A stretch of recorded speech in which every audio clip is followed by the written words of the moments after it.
کیسے 24 گھنٹے میں عبادت بنا سکتا ہوں؟ کام کاج میں مشغول ہونے والے جانتے ہیں کہ یہ 8 گھنٹے ڈیوٹی کرنا کہنے والے کہتے ہیں انٹرنیشنل لا ہے۔ اس پہلو کو میں کیسے عبادت بنا سکتا ہوں؟ رسول اللہ صلی اللہ علیہ وسلم تشریف فرما ہے، نماز پڑھی، ایک صحابی نماز پڑھتے ہیں اور نماز کے بعد تیزی سے نکلتے ہیں۔ دیکھنے والے نے کہا یا لیت لو کان ھذا فی سبیل اللہ، کاش یہ اللہ کی راہ میں اس طرح تیزی سے نکلتا۔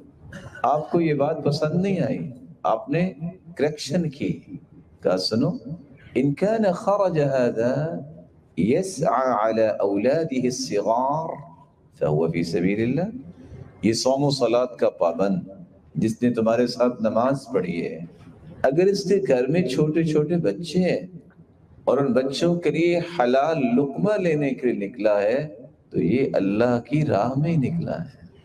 وَإِن كَانَ خَرَجَ هَذَا يَسْعَى عَلَى أَبَوَيْنِ شَيْخَيْنِ كَبِيرَيْنِ فَهُوَ فِي سَبِيلِ اللَّهِ، اگر اس کے گھر میں بوڑھے والدین ہیں، ان کے لیے حلال توشہ لینے کے لیے نکلا ہے تو یہ بھی اللہ کی راہ میں نکلا ہے۔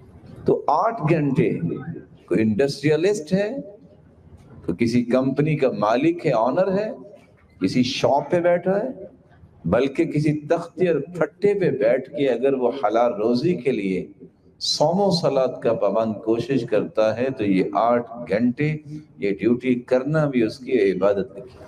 یہاں یہ شبہ بھی زائل ہو جانا چاہیے جو آج دنیا میں موجود ہے، لوگ جس کو چاہے دیندار کہہ دیتے ہیں، جس کو چاہے دنیا دار کہہ دیتے ہیں۔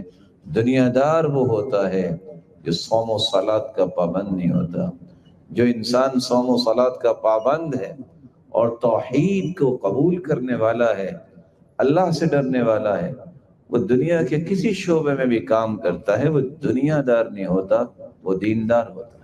8 گھنٹے انسان اپنی نجی زندگی میں گزارتا ہے، بچوں کی پرورش ہے، گھر والوں کی دیکھ بھال ہے، رشتہ داروں کے ساتھ میل جول ہے، تعلق والوں کے ساتھ وقت گزارتا ہے۔ اب یہ وقت کیسے عبادت بن سکتا ہے؟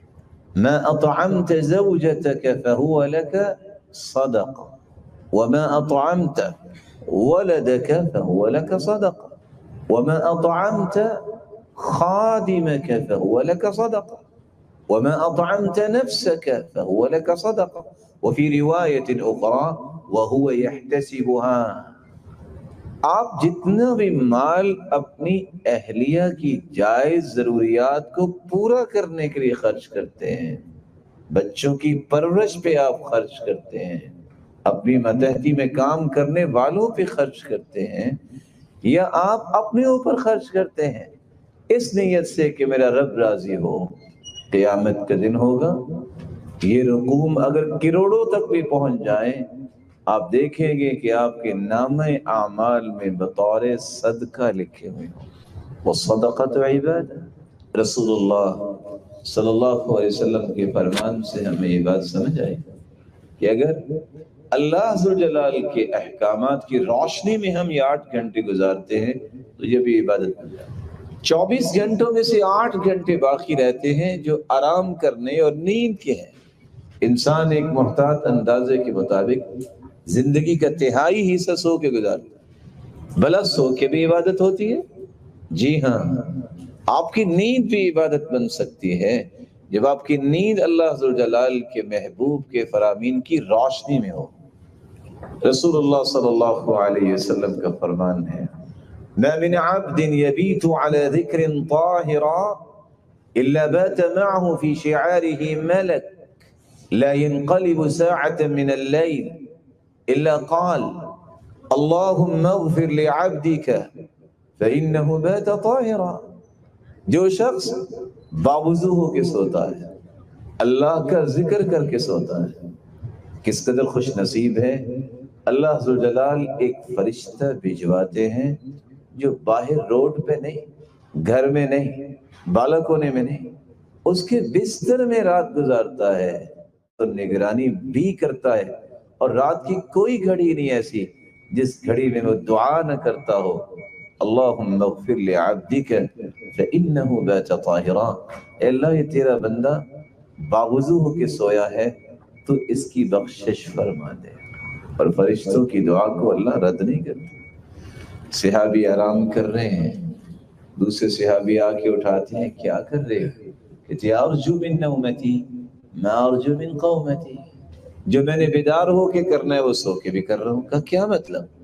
کہا اس لیے آرام کر رہا ہوں، نیند پوری ہوگی تازہ دم ہو کے پھر دین کی خدمت کروں گا۔ رسول اکرم صلی اللہ علیہ وسلم نے یہی سمجھایا تھا کہ بندہ مومن کا سونا بھی عبادت بن جاتا۔ تو 24 گھنٹے آپ اپنی زندگی کو عبادت بنا سکتے ہیں، شرط یہ ہے کہ اللہ ذوالجلال کے فرامین کی روشنی میں یہ عزت گزاریں، اللہ کے رسول صلی اللہ علیہ وسلم کی سنت کے مطابق اپنی زندگی کو جب تک ہم ڈھال نہیں لیتے اس وقت تک یہ بلندی اور یہ مقام نصیب نہیں۔